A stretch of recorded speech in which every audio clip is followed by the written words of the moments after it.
but it'll withstand all kinds of tough times, and you can lean on it going forward, even as much as, as much as a degree or as much as where you went to school or played or memories. Those relationships are what you count on, and are these guys going to be together long enough where those relationships will withstand the test of time? And that's what I hate about the more so than paying players, right? Because I think there's some money they deserved over the years, but the portal where you can transfer each and every year and be eligible, the motivation is to not stay at that school, and I think they're missing out on the best thing about it, which is the relationship. It almost becomes a little bit more impersonal too, because they're, everybody's just now trying to be the highest bidder for whatever, given their certain situation, and that's a little bit sad, given what it's been for so long. Let's look back for a minute at this game against Sanford. Obviously, when you're going through tough times, probably the worst opponent you could ever want to see to try to get off the schneid is a Sanford team that is so swarming defensively. They're so good shooting the outside ball, the threes, and they're in first place for a reason. You guys, I thought, stood pretty well with them the first few minutes of the game, but they're just so prolific at hitting three-pointers. They get half a look, and they're burying these threes. The next thing you know, a 5-point game's an 11-point game, and so on, and they just kind of gradually pull away that way when you feel like you're fighting tooth and nail with them. Unfortunately, I think we had some really, really good performances in that game that will go unnoticed just by the casual fan watching the game or not knowing the history of our team or our players. But we had career highs from Shola, from Christian Moore. We had career highs in minutes and everything else from Eze Wally. Like we had some guys really, really step up and play great. I thought John Adams played extremely well for a guy that didn't put a lot of points on the board. Multiple guys played really well. We just didn't have an entire team. And one of the best things about them that they've done, the way they've invested in their program and in the portal and in NIL, is they've spread that money and everything across 10 guys, and they can play 10 guys coming at you. Right. And I always say this about the portal and the NIL, like, you can have resources or whatever, but you still have to put that team together. And Bucky has put together consecutive years now. He's put together a really good team that has bought into playing less minutes but playing harder. Maybe not having the stats they could have somewhere else. So in this transfer era, it's not that easy to get all those guys on the same page. But he's done a fantastic job of that. I thought he coached a great game, on Saturday. And our guys, like I said, I thought we had some guys do really well. We only turned it over 13 times, but we had those multiple turnovers early. And then like you said, after about 10 minutes, it was still a very close game, and then we subbed a little bit. We had multiple turnovers again, and then they spread it out on you and put the pressure of the lead mounting on us and that kind of stuff. But very encouraged by some of our younger guys and how they played in that game. You talked about Eze, and I mean, it was by far the most that he's played in a game, and just given the fact that he kind of gave you a certain level of spark and his skills and his quick hands and his ability, do you see more minutes for him as we go forward? Absolutely, definitely do. He's a guy that everybody's path is a little bit different, and I think his path has been maybe a little slower than he or we would have thought coming in, but that's okay. He's starting to get that confidence back a little bit. He is a young man that I recruited very hard. I felt like he was a terrific fit at the Citadel, and one that will just, I think he really values what the Citadel is all about. I think he'll do great, and he has been doing great in the core, in the classroom. And then the basketball part is just taking a little bit of time. He lost a little confidence early on. But again, that's the problem with freshmen right now. It's not that they're freshmen. There's always been freshmen in college basketball. Right. But, oh, by the way, every night out, everybody in the Southern Conference, there is not one starter who's not 22 or 23 years old. The way it is now, you're going to go against all guys with 4 or 5 years experience, and you have to be really, really special. There's guys in college basketball like Cooper Flagg at Duke. Well, that's a generational type talent. Exactly. It's different. Like those guys that are going to be first-round NBA draft picks. Yeah, they don't grow those on trees. Right. And then, oh, by the way, there's another 500 guys that there's not that much difference between, and the environment that they're in early on makes a lot of difference, and that's where hopefully he's starting to come through in the second half of the season. He can start kind of being the player that I know he can be. He just needs to get that confidence back a little bit. Honestly, I mean, one of the things that stood out for me is that in the face of the fact that things have been tough, you've been a little bit shorthanded too. Without a couple of guys you certainly started the season with, and things change over the course of seasons. That's the nature of it. But I would say, based on the performances and everything right through the ballgame, one thing you never ever see is these guys hang any heads. Everybody keeps banging, and the effort is not changing. And sooner or later, that's going to pay off for you. will. And we had a great practice today. I always talked about Mondays are kind of, march forward Monday, and there's a lot of meaning behind that. But we've got to get ourselves back to the routine of that week. We have to be thinking about March. We have to be forward thinking toward March, right. And we got to move on. Like, we have to march forward because that week before, no matter if we won or lost, and obviously lately it's been losses and a little bit of toughness. We have to show that and put that behind us. But on Monday, we have to feel like at the end of the day we improved and are becoming closer to the team we need to be come March than we were on Sunday night. And, I think there's no question today's practice, just like last week, we did that. Now can we do it under pressure against Sanford, first place team in the league, Greensboro, a perennial contender on Wednesday? Can we do that coming in? And, oh, by the way, on Saturday, we go to the toughest environment we face during the year at VMI. VMI does such a great job of preparing for the Citadel to come up there. They take that, exponentially more intensely than we do here at Citadel for whatever reason. They'll have 4,000 or 5,000 people in there, and, the entire corps will be there. Band will be there. Everybody will be going crazy. I got to tell you, including NC State last year, my first year with the Citadel, including NC State, that was the most rabid and hostile atmosphere. And you feel the energy of that atmosphere, especially when you're with the opposing team. Citadel fans will appreciate this, but every single media timeout, they had an award go to a team would come on the floor that had beaten the Citadel in the past year. That's how they got that crowd into a frenzy, and everything is geared toward beating the Citadel on Saturday. I saw several social media posts today from their AD and president and other people. Like, they gear up for that game, and they make sure that everybody in Rockbridge County and Lexington and around that Staunton, that area around there, they know they're playing the Citadel on Saturday. Yeah, no question. Well, next, you've got UNCG. That was another one that you took on the road, another really good team. In fact, entering play Saturday, and that was kind of wrapped up in our game, but entering play Saturday, they were tied with Sanford atop the league standings at 7-2. But needless to say, another really tough handful opponent, but one that you certainly hung in there with when you played them up there. You just got to make a few more plays. The big thing about that, they're always terrific defensively, and in different sense than Sanford. Sanford will play you full court and put the pressure on you that way. They'll do it more in the half court, but their pressure is just as intense and very, very sound. Coach Jones does a fantastic job with them. They're always solid, well-schooled in their positioning defensively, and then they make you guard certain actions where if they find a crack, they will go to that thing over and over and over again, and you have to figure out a way to kind of stop that. But they'll Lombardi sweep you, if you will, if there's something that you're not sound in defensively. Yeah, that's the old keep running it till they figure out how to stop it thing. Well, Coach, we've got a number of your colleagues in the department here tonight. Maurice Drayton is now in the building, Danny Lewis in the building, Tony Coaxum in the building, Russell Triplett in the building. We've kind of got a litany of people here. Who are we going to drag up here next?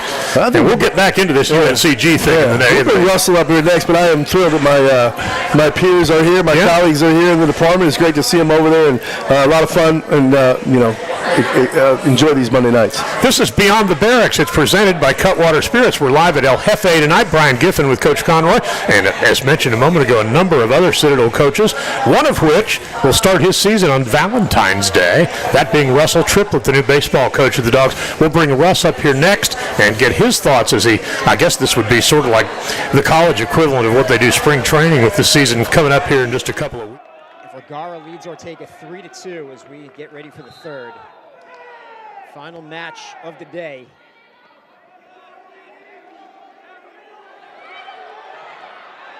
Wow, Vergara was close. So a 4-2 lead, and now Ortega finds three. Huge takedown for Ortega. The crowd is going insane for that. More points coming. Vergara keeping that left shoulder up. He's able to roll over. 4 more for Ortega, who leads 9-4.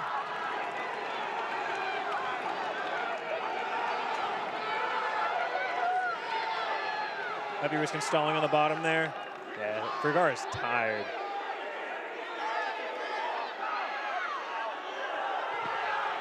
Ortega's got that leg again.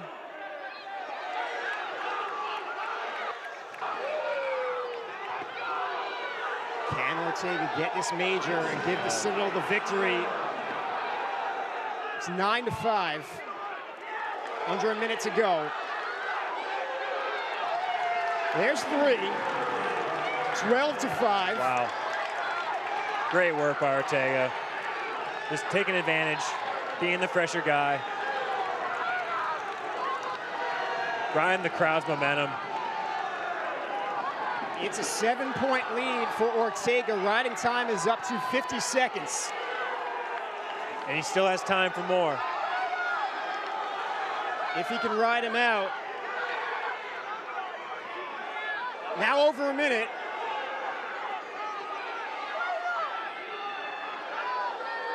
Vergara trying to keep that base, but Ortega has 10 seconds. He could break it. Adam Ortega. He's trying to roll. Will pick up 4 huge points. The Citadel has defeated Chattanooga 19-18. Chattanooga 19-18. Couldn't have drawn it any better, Dave. Literally couldn't have came up with a better moment for Ortega there. Adam Ortega, the hero for the Citadel. And for the 2nd straight season, they defeat Chattanooga, and they do so at heavyweight in the final match of the day. Yeah, starting a win streak of their own.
Monday night, and it's Beyond the Barracks, presented by Cutwater Spirits. And I'm Brian Giffen, the radio voice of the Bulldogs. Of course, Ed Conroy in the house, too. And joining us right now, the new baseball coach at the Citadel, Russell Triplett. And look, you and I spoke back the day you were announced, had the suit on, had the family, everything. And I mean, all the newness and everything. Now you've had some time to be here. Now you're certainly in that college equivalent ramping up of spring training as you're just a couple weeks away from your opener. How are you finding things? It's crazy. This time of year is when it gets busy. Everything's all good right now because you're not defined by wins and losses, and that'll be our next challenge. But I love seeing the guys each day. Spring, we battled through a little weather that we're not usually prepared for here, and they did a good job finding a way to get work in during that time. We've amped up the inner squads here, getting going. So settling in, but it's still new. It's still real new. As we sit here, and of course, so much changes once you really get going and get the grind of it going. But what are your thoughts generally on your roster? Are there certain areas? I've never known a coach that didn't want more of anything and everything. But are there certain areas you're more satisfied with development-wise? Are there certain areas you feel like you need the most work in? Where are you on all of that? Yeah, we're trying to evaluate every day where we're at. I've said it a couple times. It continues to be a strength. Is we've got some older guys. Right. They lack a little playing experience, but they're older. They're experienced. They put in work. It's their opportunity. It's their time now, and they've earned that opportunity. They deserve a shot, and they're preparing that way. And so we have some older guys. We have some good leadership.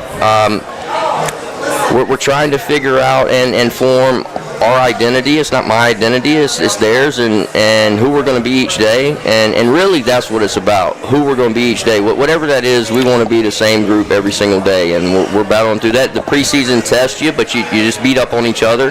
As a coach, you walk away, yeah, I'm happy about the hitting, but man, can we pitch today? Right. Or you, man, I really like the way our guys throw, but can we hit? And so it's tough when you're matched up with each other, but I do like their mindset. I like their work ethic. I like the things they're doing away from the field.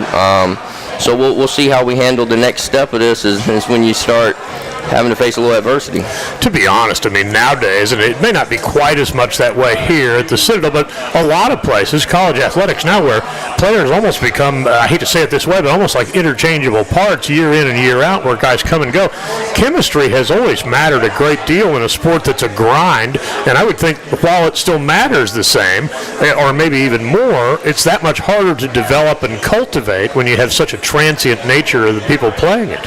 Well, that's one of the intriguing parts of this job to me and what this school is about, and I think we have an advantage there. We've got to utilize that, but make sure that we are still, because in college athletics now, each team each year is different. It's right. A new team. Right. You're not just adding a couple pieces and you lose a couple key guys that graduate and then you add no, it's a turnover, and we're trying to establish a little less turnover. More of a commitment to not just our baseball program, but the Citadel. And to me, it would be a tough place to leave, because you start putting in time here, and they're all chasing that gold band, and I see why, because right. It means something, and it means something to everybody else too. So it matters in all of them. I think maybe in baseball it matters just that much more. What I'm getting at are just little things. Little things. You know how many games last year and how many games over the years broadcasting baseball, that the difference between a really good team and a team that has a tough year sometimes comes down to little things in games. You know, a walk or an error or something in the 8th inning where suddenly a lead gets away. One thing or the other. Little things matter so much more than just the measurable analytical stats. Well, if any of our guys are listening to this right now, they're going to think that we talked about this beforehand, because that's been the message the last couple of days. We got to get away from the results and worry more about the little things that are in the process. That the result is it just happens, and we're chasing the result. And in this game, if you chase the result too much, you bypass these little things that, to me, what makes you who you are, and it's the separator in the game. So it has been a focus. It's easier said than done. Human nature, 18 to 22, they want to prove something all the time, and you want to be the hero, and a lot of times the little things lead to the heroes, and little things lead to winning. I know that, so we're trying to focus on that for sure. Yeah, there's no question that I mean, and fundamental stuff like moving runners along and you know, doing things that make sense within the game are everything. We call it playing the game, and we say it over and over. In each situation, play the game may mean something different, but it's a lot of little things in that with playing the game, and it's playing the game for the group in the dugout, not just yourself. And I think our guys have done a really good job with that, and it's been a selfless type approach in the batter's box. It's been a selfless type approach on the mound. It seems like every guy comes up to you and not asking what their role is, but they're willing to do any type of role to help us. And when you get a group that's like that, I think it can only help. You've been in the game a while, and I mean, you've seen the kind of, in its own way, how analytics has become such a big part. In particular, it's magnified that much more at the professional level. It's everywhere. Even high schools and travel ball have analytics anymore. But how much do you balance analytical stuff with eye test stuff? Brian Snitker used to tell me, I'll have all these analytics guys around. They'll all tell me what to do, then I'll take the eye test, and I'll just go ahead and do what I want. Yeah, I mean, we talked about it, and this is a conversation that goes on and on and on, nonstop, back and forth. That, you know, old timers feel it's just a game.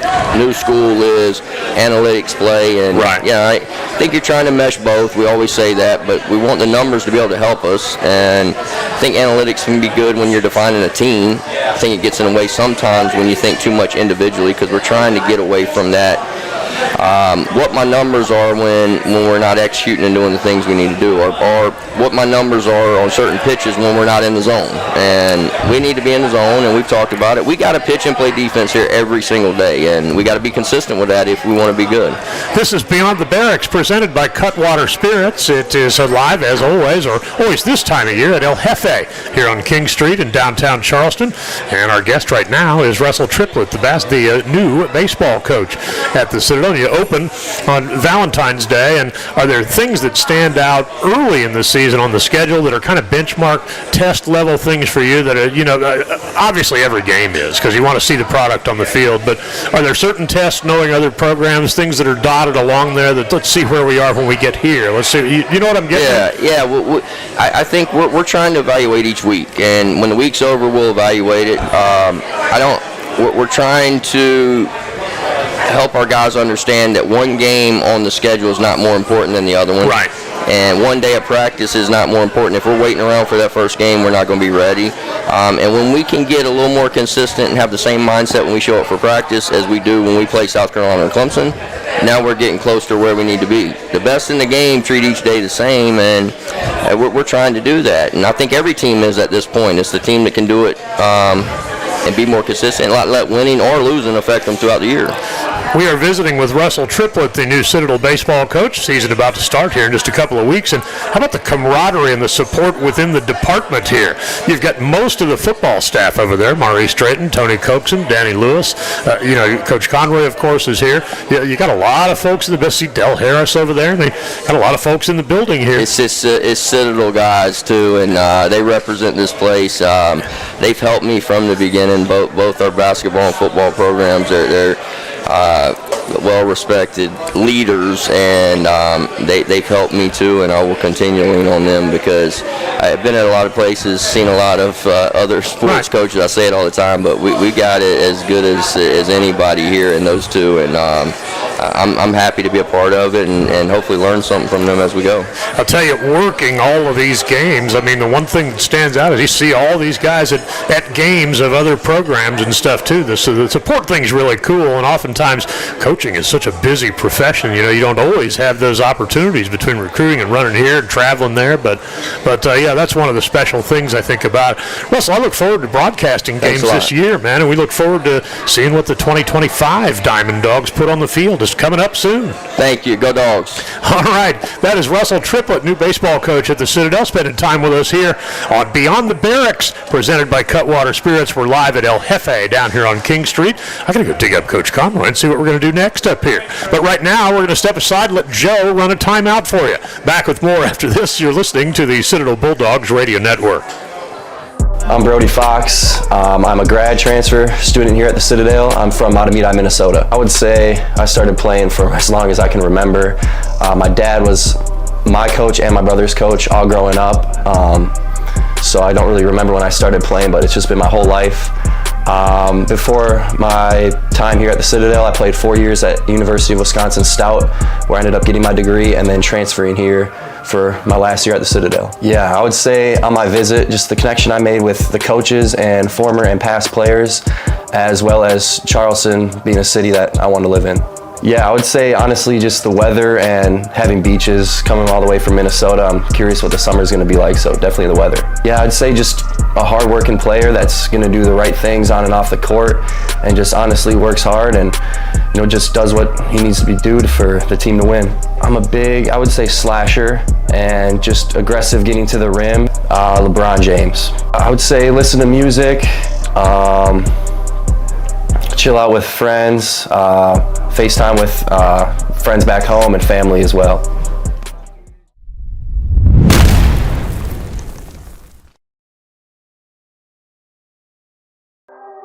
I'm Cameron Glover.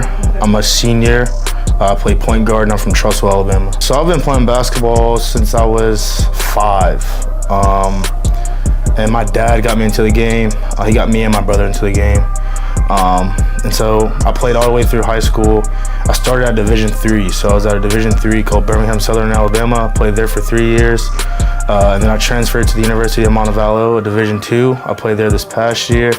And then I decided for my last year I wanted to make the next jump and ended up coming to the Citadel. So the coaching staff, I connected really well to Coach Conroy and Coach Reynolds in the city of Charleston. It just has a lot to offer. So definitely the beaches. Being able to get to the beach, spend time with the guys there has been my most enjoyable part of being here. So just to come in and be myself, add that leadership and veteran experience, and then add some outside shooting as well. I'd say I'm a combo guard.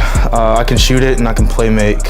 So being able to do both of those is kind of the aspects of my game that I bring. So that's a tough one. I'd probably say either Kyrie Irving or Kobe Bryant. Spend time with my friends and watch Netflix. So.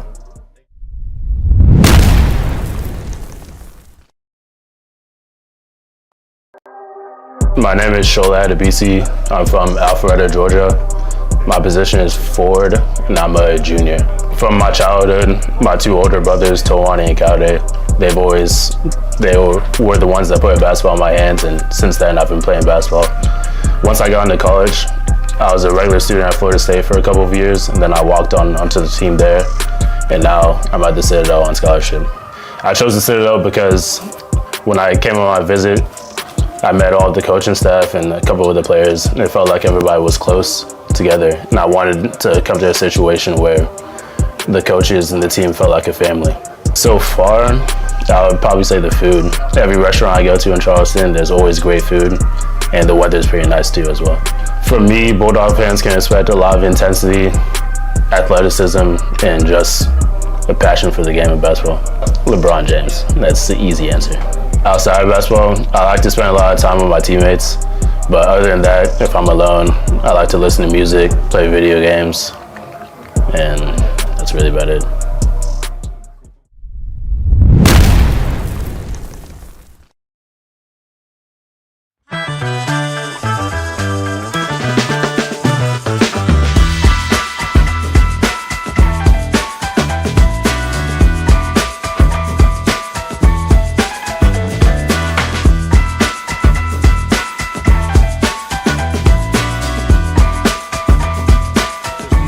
We're at El Jefe, and Beyond the Barracks is presented by Cutwater Spirits. Brian Giffen, the radio voice of the Dogs, and we're back at El Jefe, and we're kind of rounding out a good bit of the athletic department now. I've mentioned most of the football guys here, no exception with that, Danny Lewis of the football staff, and this has been a busy week for you guys. Obviously, you know, the signing day is coming up, and you guys there's no such thing as a non-busy time of year, is there? Not anymore. No, sir. It's always go, go, go.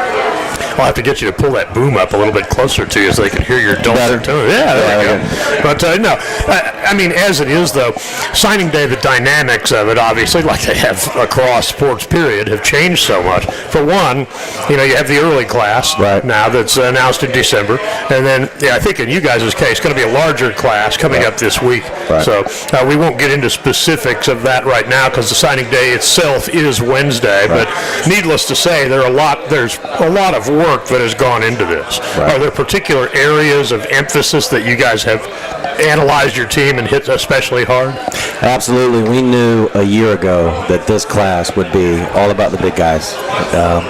Offensive line has been our priority. It started back in the spring.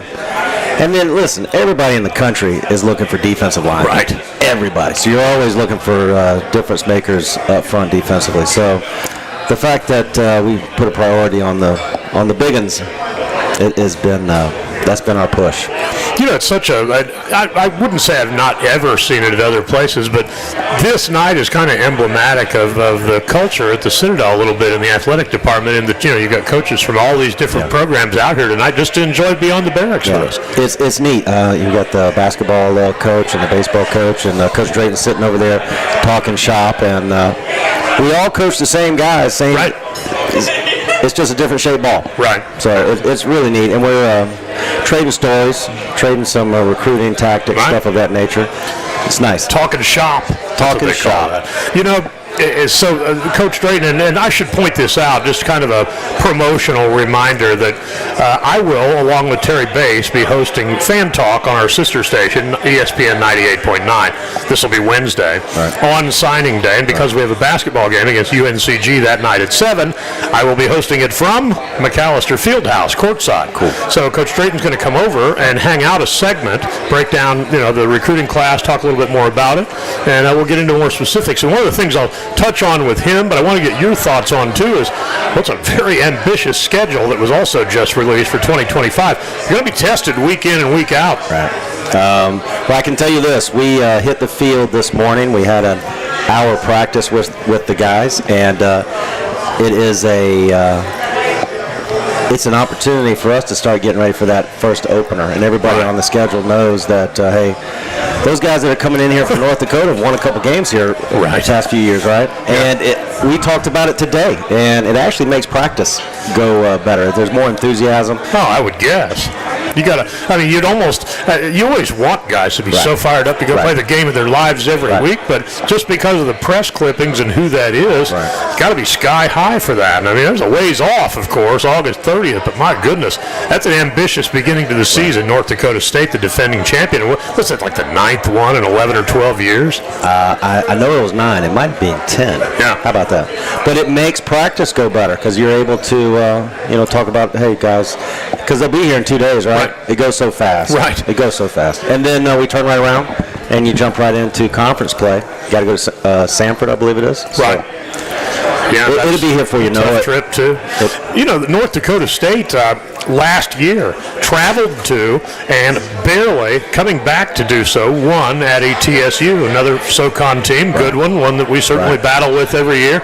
And most people, I've never seen them up close. I just missed them twice in playoff matchups where they beat somebody and then we lost to whatever it was when I was at Kennesaw and never quite got to see them. But everybody that has covered games have been around them. Butler, where I used to work, they played them after I had left there.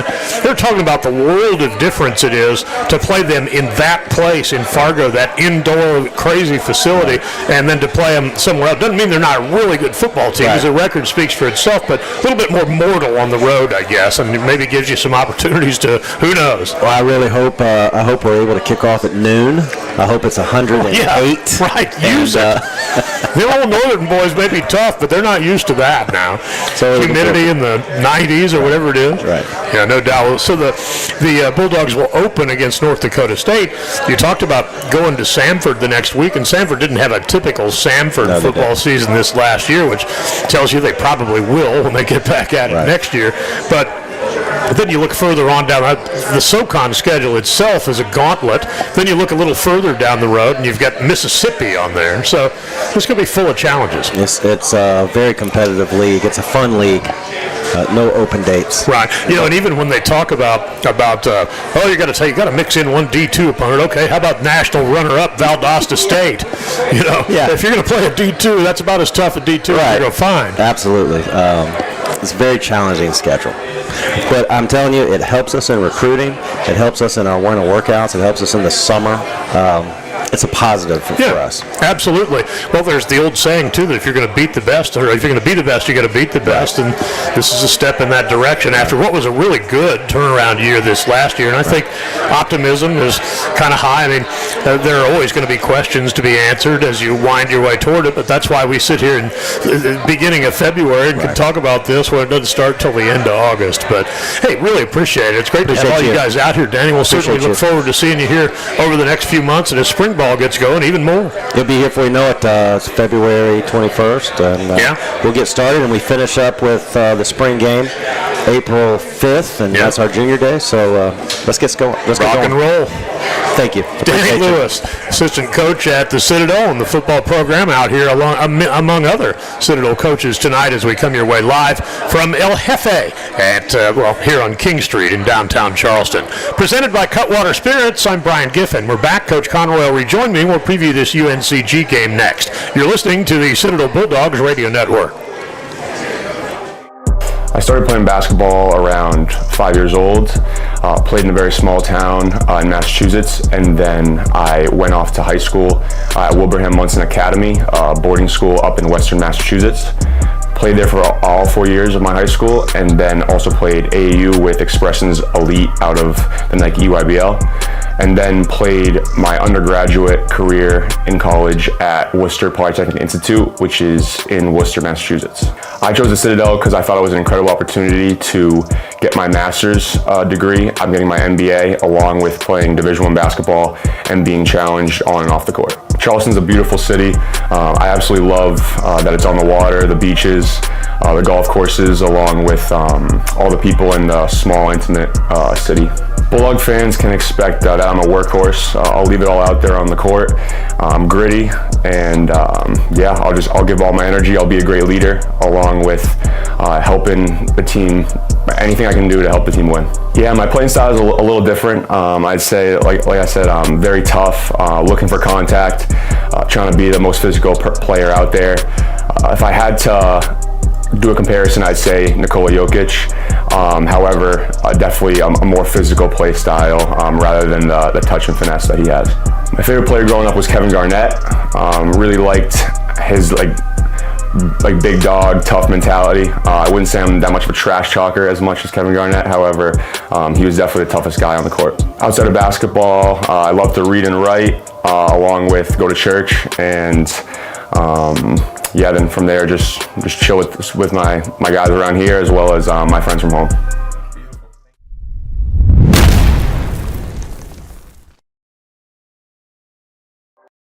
Braylon Smith, class 2028. I'm from Augusta, Georgia, and I'm point guard. I'd say I started playing basketball around probably as soon as I could remember, so I'd say about 3, 4. My mom played basketball. I've come from a line of athletes, so kind of basketball, sports, everything was just around me at a young age. I'd say that my basketball career so far has been kind of fun, a little up and down here and there, but for the most part it's been really enjoyable for me, and I wouldn't take it back for anything. I definitely enjoy like the coaches, everything that they basically like showed me around. They made me feel kind of at home, and the guys like on my visit, they definitely for sure made it seem very like a welcoming environment, and I enjoy it. My favorite thing about Charleston so far would be the beaches, because we don't have many beaches where I'm from, so yeah, I would say that for sure. I would say a lot of energy, defense, scoring, a lot of flashy plays, things to get them out of their seats and something to cheer for. I would say my playing style is more of a shifty guard that's fast, can get to wherever he wants when he wants, and is a good scorer, can score the best of them, gets his teammates open. Yeah, good point guard basically all around.